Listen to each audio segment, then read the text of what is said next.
la ciudadanía espera del nuevo Congreso y lo que el Congreso, a través de sus principales voceros, está planteando, ¿no? Ayer estuvo, por ejemplo, aquí Carmen Omonte y hablábamos de ese tema, ¿no? La semana pasada estuvo también otro de APP y diversos congresistas de diversas bancadas, y todos dicen, vamos a enfatizar la reforma política, la reforma del sistema de justicia. Y luego cuando ves lo que la población dice, quizá por desconocimiento de cuáles son los verdaderos alcances de la función del Parlamento, dicen, no, el Parlamento tiene que encargarse de la seguridad ciudadana, de que no haya más feminicidios, digamos, esos son, para empezar, las dos primeras prioridades en este momento. Entonces parecería que nuevamente, ¿no es cierto?, a pesar de este Congreso que se supone debería marcar la diferencia con el anterior, por lo menos en el tema de la agenda, estaría yendo por un camino que no es el que, digamos, no está en sintonía con el sentir ciudadano. ¿Tú qué opinas? A ver, le llamas una disociación, puede darse, ¿no? Hay disociaciones también ha habido muy fuertes distancias entre el legislativo y el ejecutivo, entre el legislativo y la ciudadanía, entre la ciudadanía y el ejecutivo, y todos ellos con los medios que completan el panorama del escenario de la política en el país y en cualquier país del mundo. Claro, tiene que haber una armonía entre las demandas sociales y la acción del Congreso.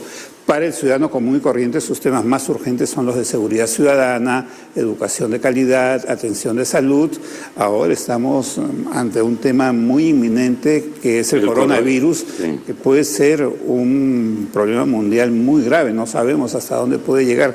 Eso requiere una acción en políticas públicas y hay algunas competencias para el Congreso y otras para el Ejecutivo, ¿no? Entonces, yo creo que es perfectamente compatible atender esas demandas, establecer una agenda conjunta de prioridades con el Ejecutivo, de parte del Legislativo.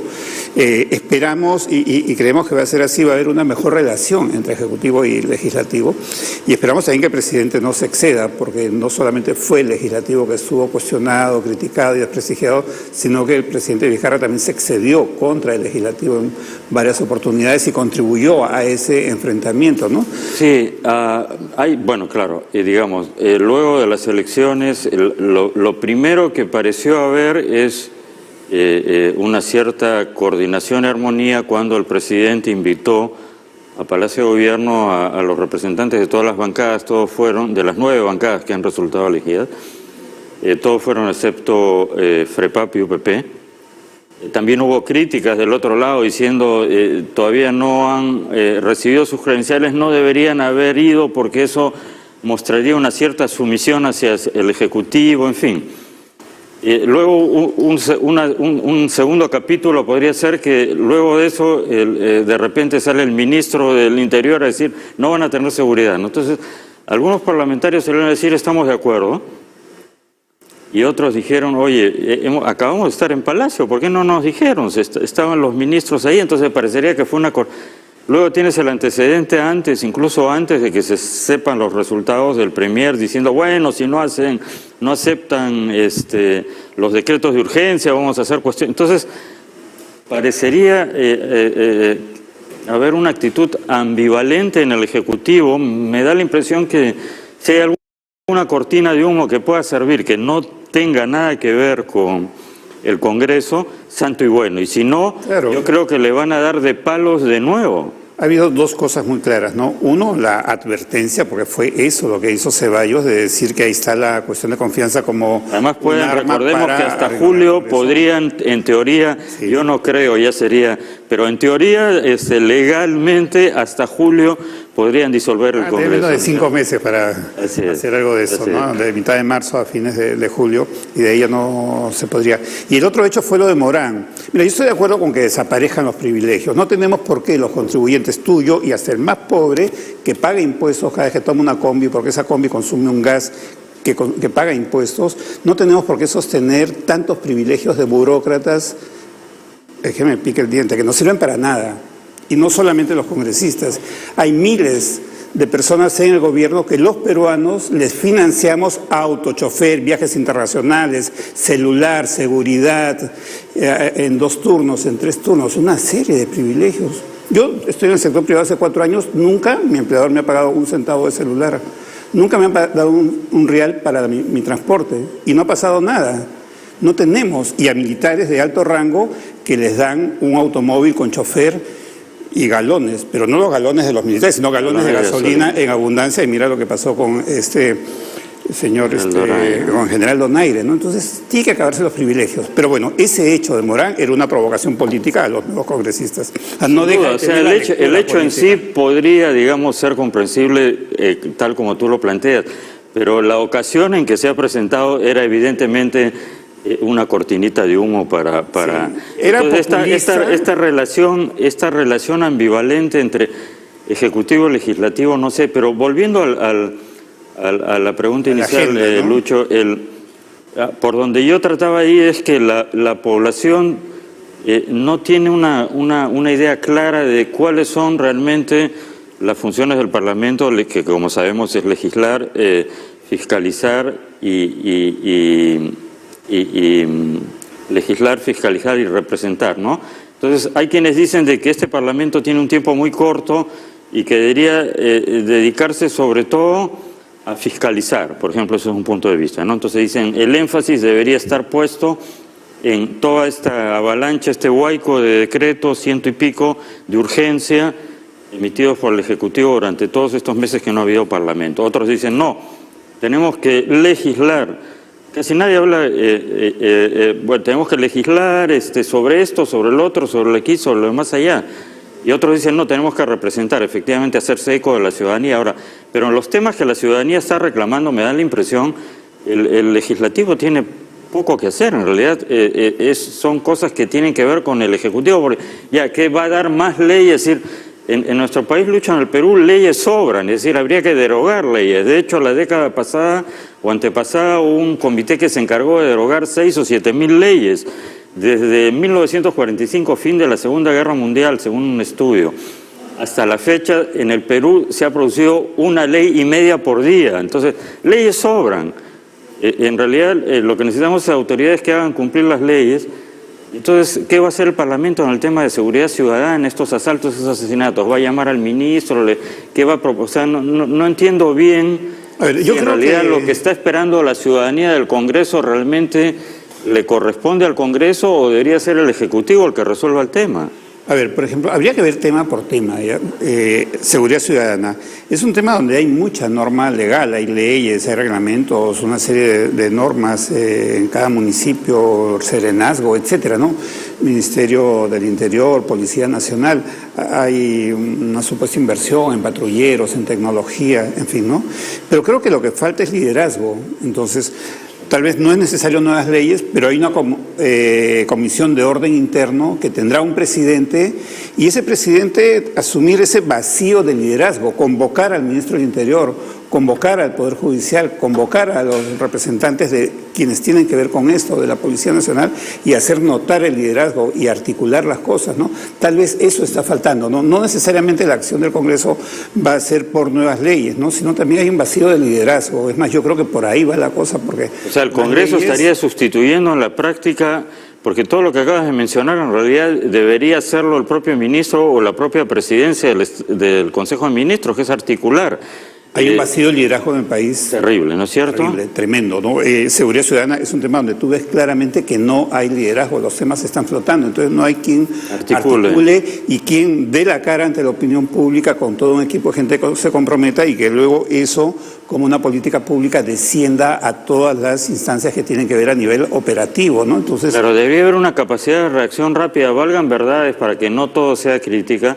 Me impresionó gratamente la conferencia de prensa que dio ayer la ministra de Salud, rodeada de funcionarios de la Organización Mundial. Es decir, apenas ayer el vocero de la Organización Mundial de la Salud, que fue a China, estuvo conversando con las autoridades chinas y luego dio la cara a los medios y dijo: el coronavirus va a tocar la puerta de cualquier país en cualquier momento, prepárense para lo peor, todos tienen que estar preparados. Lo dijo ayer en la mañana y ayer en la tarde, y repito, digamos, es un buen ejemplo para que no todo sea crítica, repito, de capacidad de reacción. La ministra sale y dice, bueno, ya tenemos los reactivos para medir. Ya hay 4 hospitales públicos que hemos acondicionado áreas para que eventualmente puedan recibir.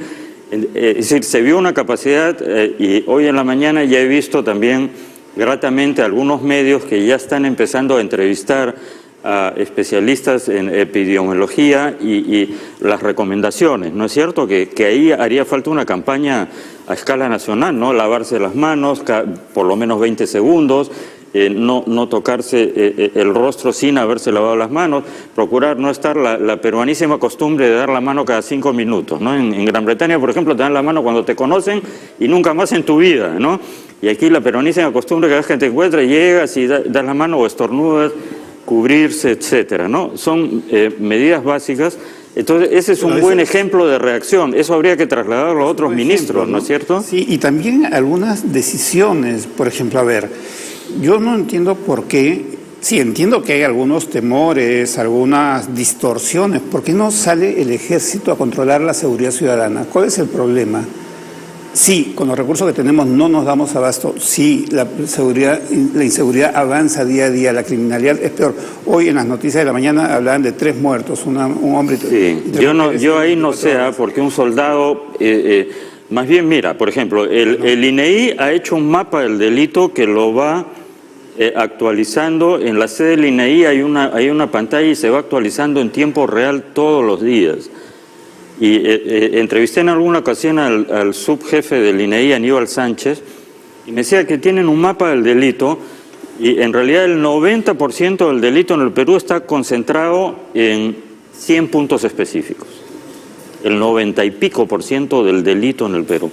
Entonces lo que tendrían que hacer las autoridades es controlar ir al INEI, ver el mapa, ponerse en contacto con el INEI, que haya una conexión en tiempo real entre la Policía Nacional y el INEI, y en lugar de que haya un patrullero, no sé, dando vueltas por un sitio de que hay un asalto a lo mejor una vez por semana, que se vaya al sitio donde asaltan cada 5 minutos. O sea, yo creo que es un tema... Claro. Yo no sé si luego estaba acá, ¿no? Dardo, para completar, Dardo López Dols, que es especialista en seguridad, y me decía, mira, hay un montón de exoficiales venezolanos de la Marina, de la Policía, etcétera, que están aquí haciendo de choferes o de porteros o sin trabajo.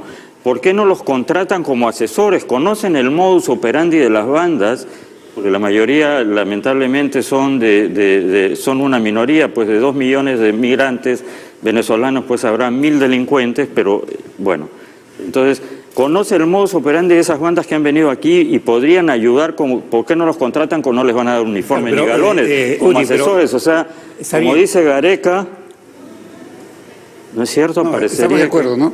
Ahora, pero volviendo, de acuerdo, hay mucho que hacer, sin lugar a dudas, en todos los temas, ¿no? Pero yo creo que la esencia está en una debida articulación de Ejecutivo con Legislativo, en una complementación política, de armonía política, de acuerdo político, de liderazgo. Entonces, eso es más, incluir el liderazgo es más algo en el ámbito político, estrictamente político, ¿no? Pero volviendo al tema de la agenda del Congreso, claro, tendrá que tener el Congreso temas que preocupan a la población, no estar de espaldas a la ciudadanía, pero también a la población no solamente le interesan temas concretos. De alguna manera a la población, a la ciudadanía le interesa tener legisladores en los cuales confiar, en los cuales creer, que no se dedican a hacer lobbies visibles, que trabajen con más transparencia, que los representen de manera más real, que no estén acosando a las mujeres de una manera vergonzosa, etcétera, etcétera, ¿no? Y muchas cosas más que llegaron a la ruina al Congreso y que muchos dijeron que se autodisolvió y que eso dio armas a Vizcarra para disolverlo precisamente.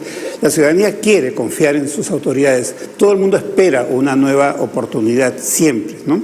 Pero junto con eso, o esos temas de cara a las demandas ciudadanas no pueden inhibir los otros temas de agenda. Hay temas de reforma política, sí.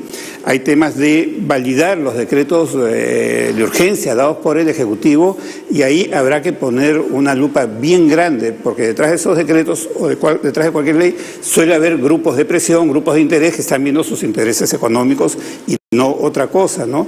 Hasta se ha dicho que hay la posibilidad de que se cree, o no sé si hay un preacuerdo ya en ese sentido, una comisión parlamentaria hay una comisión especial, evaluar. Sí, hay un acuerdo para una comisión especial, para que no sea, digamos, tampoco el eje, pero que marche por un carril paralelo, porque el Congreso evidentemente necesita hacer otras cosas, como tú muy bien dices, pero sí va a haber, por las entrevistas que estaba haciendo, va a haber una comisión especial. Ahora, aterrizando del concepto de la teoría a la práctica, todo esto que has dicho de lo que debería ser el nuevo Congreso, ahora aterricemos. Tenemos nueve agrupaciones que han logrado pasar la valla, no son del todo representativas del 100% de la población, ¿no es cierto? Porque 10.100.000 fueron a votar, 10 millones o votaron por los partidos que no pasaron la valla, o no fueron a votar, o votaron en blanco viciado. Está más o menos así. No, pero que no quería votar, pues, que no pero puede digamos, pero no es un congreso, ¿no? Hay quienes... pero ya. No, Uri, pero una cosa, hay muchos países de democracias muy elevadas donde el voto es libre y más o menos la proporción de votantes es la misma y nadie cuestionaría la legitimidad. Yo creo que ese es un tema... Yo no he dicho que es ilegítimo, estoy diciendo que hay quienes dicen que es un congreso subrepresentado, pero ya.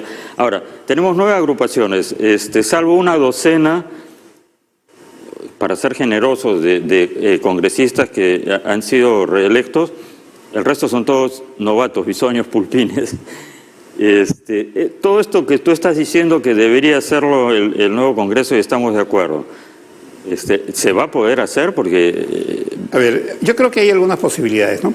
El hecho que 4 bancadas con liderazgo de AP se hayan unido para formar una junta directiva te demuestra que pueden unirse para otro tipo de acuerdos. Está bien, ¿no? Por un lado. Pero junto a eso va a haber otras cosas más, agendas propias. A ver, UPP tiene en agenda la salida en libertad de Antauro Humala. Eso no va a tener mayoría nunca, jamás. Porque así tuvieran la razón, los otros 9 partidos no van a dejar que haya un competidor a sus propios partidos. Hay una cuestión política ahí que lo va a impedir. No solo competidor a sus propios partidos, sino alguien que puede terminar derrumbando todo el sistema tal y cual lo conocemos, ¿no es cierto? No, terminamos peor que Venezuela en 3 años, lógico, ¿no? Pero políticamente es inviable, ¿no? Pero ellos van a hacer ruido con ese tema, sabe Dios cómo van a querer manejar la agenda, ¿no? FREPAP no sabemos, porque digamos, de ellos no conocemos propuestas temáticas de agenda pública. He visto un borrador, que espero que sea solo un borrador, pero solo lo menciono casi a diario en este programa, en el tema económico. Una de sus propuestas, es decir, había una decena de propuestas y digamos me quedó en la retina una que dice trabajar menos horas y ganar lo mismo. Entonces ya de entrada 0 en economía. Algunos temas en agricultura que ellos proponen, pero luego su propuesta aparente es moral, religiosa, algo fundamentalista. El fundamentalismo. Entonces, va a haber ahí agendas propias, teocracia, intereses, de acuerdo, ¿no? Va a ser un Estado teocrático en el Perú, de acuerdo. Eso es uno, ¿no? Las agendas propias de cada bancada que no sé hasta qué punto puedan alterar o impedir un buen desenvolvimiento del Congreso. Y el otro tema creo que va a ser es que ya estamos de cara a las presidenciales. Entonces, esos partidos tienen candidatos presidenciales fuera y van a alinear su trabajo político a las expectativas de campaña del de afuera, ¿no? Con lo cual hay un riesgo de demagogia, de presentar proyectos de ley demagógicos pensando que con eso van a jalar votos para su agrupación. Y también hacer oposición al gobierno. El Val del Carreta Jorge Pérez, y las corvinas sobre las olas nadarán fritas en su limón. Alucinante, hace 50 años escribió eso. Qué buena. Y sigue teniendo, claro, el famoso habla a caricaturismo. Y las corvinas sobre las olas nadarán fritas en su limón. Es una promesa de congresista. Esto tú lo has narrado, pero yo lo veía, ¿no? Hace 50 años se escribió ese Val. Y sigue la misma historia, ¿no? Bueno, entonces existe ese riesgo de que en el Congreso... De Corvina ya es mucho decir, creo. Bueno, estamos hablando de los viejos buenos tiempos. No, hablemos de pejezapos, de trambollos, de pulpos, de choros, de conchas, de otro tipo de especies marinas. Así es. Entonces, ¿tú ves ese riesgo? Sí, de hecho se va a dar, ¿no? Lo que pasa es que no vemos las presidenciales porque estamos muy enfrascados en esta coyuntura neoparlamentaria, ¿de acuerdo? Pero ahí estamos, de cara a ello, ¿no? ¿Cuáles crees que deberían ser los 2 o 3 puntos? Porque tampoco van a tener mucho tiempo para hacer. Entonces, ¿cuáles crees que deben ser los 2 o 3 puntos de la agenda legislativa en los que deberían enfocarse? Reforma política, está bien, pero reforma política es un concepto amplio. Dentro de la reforma política tienes un montón de cosas. Tienes el bicameralismo, ¿no es cierto? Tienes la renovación por tercios, tienes el tema de la inmunidad. El voto voluntario. Tienes el voto voluntario y hay un tema que nadie toca y que para mí es crucial, que es el de la sobre- y subrepresentación. Correcto. Porque hay una distorsión que hace que, por ejemplo, en este Congreso, la agrupación mayoritaria Acción Popular tenga 20 y pico de escaños con prácticamente la misma cantidad de votos, menos más 100.000 más 100.000 menos que el último de los partidos, el Morado. Es decir, entre el último partido, que tiene 8 o 9 escaños, y el primer partido solo hay una diferencia. No hay una proporción entre votos y es lo mismo que pasó en el Congreso anterior, claro, donde Fuerza Popular en realidad no debió tener más de 40 y pico de escaños, pero hay un mecanismo perverso ahí de sobre- y subrepresentación. Claro, pero eso también tiene un fundamento, sí, hay que discutirlo y muy a fondo, ¿no? Pero ese tema de la sobre- o subrepresentación también tiene que ver con darle mayor peso político en el Congreso a regiones de muy poca población, que son las más olvidadas, las más atrasadas, en fin, ¿no? Entonces es un poco ese principio.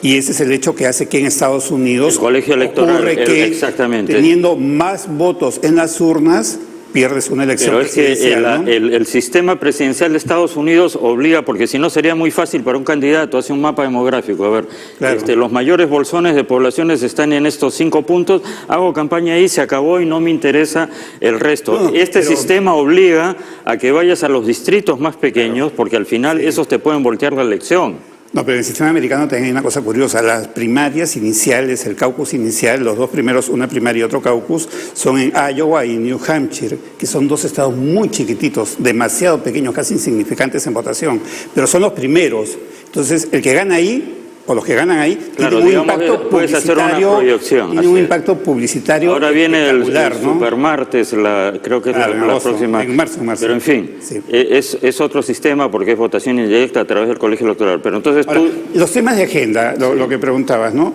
Hay una serie de temas sobre reforma política, etcétera, ¿no? Yo más que ir a un tema específico de agenda puntual, iría a un tema más ancho, más profundo, más importante, recuperar prestigio y liderazgo. Creo que el Congreso es una institución que ha venido para menos día a día. Hace ya unos años le quitó el último lugar al Poder Judicial entre las instituciones con más prestigio en el Perú. Entonces el Poder Judicial pasó a ser el penúltimo. Claro. El Congreso, la institución más desprestigiada. Sí, y le quitó ese deshonroso puesto al Poder Judicial. Desde hace unos 5 años más o menos. 5 años. Creo que es una institución fundamental para la democracia. Sin ser un país parlamentarista, el peso en el día a día de la política de nuestro Congreso es increíble. Los congresistas están hasta en la sopa en los medios. En ningún país europeo el congresista está tanto en los medios ni tiene tanto peso como acá, ¿no? Entonces hay que recuperar prestigio y también hay que ejercer liderazgo, ¿no? Al haber nuevos congresistas, hay algunos que son muy mediocres, pero hay otros que son muy calificados y yo confío mucho en ellos. Hay gente muy buena en los distintos colores políticos, ideológicos, ¿no? Entonces yo creo que ahí va a haber un reto para nuevo liderazgo y los medios se van a encargar también de eso y esperemos que asuman las cosas con altura. A ellos les corresponde un rol mucho más importante de lo que ellos mismos creen, porque van a ser, digamos, los nuevos Vitocho, los nuevos Mulder, los nuevos Lescanos de la política peruana, ¿no? Que van a tener una presencia muy fuerte, ¿no? Yo creo que ese es un tema. Y otro tema que yo creo es fiscalizar menos. ¿Por qué? Lamentablemente lo que es fiscalización en el Congreso siempre significa 2 cosas: blindar a los amigos y destruir a los adversarios. Esas son todas las investigaciones, Uri. Siempre. Entonces, claro, una investigación es buena, nadie lo niega. La vieja frase de Prado, creo. ¿Prado fue o Odría? Ya no recuerdo. A mis amigos todos, a mis enemigos la ley. Claro. Ahora, ayornada sería a mis amigos todos, a mis enemigos las comisiones investigadoras. Correcto, ¿no? A mis amigos blindaje y a mis enemigos el castigo. De acuerdo. Entonces, pero ese es el fin de las comisiones investigadoras. Tenemos muchos mecanismos anticorrupción y de control en el Perú, en el MEF, en el Poder Judicial, en la Fiscalía. mecanismos fácticos, las redes sociales, los medios de comunicación. Entonces hay que activarlos, la Contraloría, la Unidad de Inteligencia Financiera, en fin, ¿no? Pero en el Congreso todo termina politizándose, lamentablemente, ¿no? Entonces yo creo que y también eso lleva a un enfrentamiento y a una distorsión de las cosas. Suena mal lo que estoy diciendo, pero yo creo que el exceso de fiscalización o que la fiscalización haya tomado tanto peso en el quehacer del Congreso ha contribuido a su desprestigio, porque el ciudadano que ha visto, el ciudadano informado que está al tanto de las cosas, que es un 20 a 30%, nomás está viendo que hay un juego de intereses ahí en las comisiones de investigación, de blindaje por un lado y de... No hay neutralidad, es decir, está dirigido a determinados rivales políticos. Sí, si vamos a volver a eso, entonces el Congreso va a seguir distorsionado. Ahora, interesante lo que has mencionado, Lucho, respecto a que esto ya se arrastra durante 4 o 5 años, porque entonces lo que hizo el presidente Vizcarra es ponerle el último clavo al ataúd del desprestigio, ¿no es cierto? Digamos, no operó en el vacío cuando dijo, por ahí está. Por ahí está ese es mi punching ball. Claro, el último clavo al ataúd ¿al ataúd de quién dijiste? El ataúd del desprestigio del Congreso. Claro, el último clavo, ¿no? El último clavo, o sea, ya estaba desprestigiado, porque algunos dicen, no, el Congreso, digamos, el Congreso estaba bien y de repente el presidente Vizcarra hizo una campaña de desprestigio y a resultas de eso pasó lo que pasó. Es muy interesante tu dato porque efectivamente el presidente Vizcarra hizo una cuestión una campaña de desprestigio, pero no operó en el vacío. O sea, el último clavo fue la campaña. Se nos ha acabado las frases de Uriz, como siempre, ¿no? Sí. Bueno, fue el último clavo, pues, pero por suerte el último clavo, fue la lápida y el último barniz o cemento que pusieron sobre esa lápida. Lucho, ha sido muy grato conversar contigo, se ha ido la media hora volando, seguimos en contacto para una próxima entrevista.